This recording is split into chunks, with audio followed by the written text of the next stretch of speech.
አንዳንድ ተማሪዎች ስቴትመንት ኦፍ ፕሮብለም ላይ ሪሰርች ጋፕ በሚጽፉበት ጊዜ ባለማወቅ ከዚህ በፊት በቶፒኩ ዙሪያ የተሰሩ ስራዎችን ያለ ልክ ሲያጣጥሉ ይታያሉ።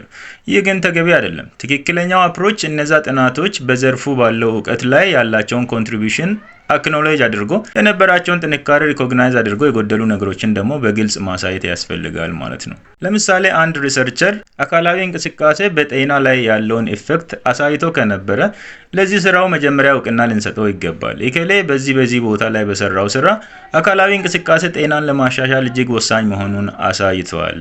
ነገር ግን እንላለን አካላዊ እንቅስቃሴ ብቻውን ጤናን ኢምፕሩቭ ሊያደርግ አይችልም።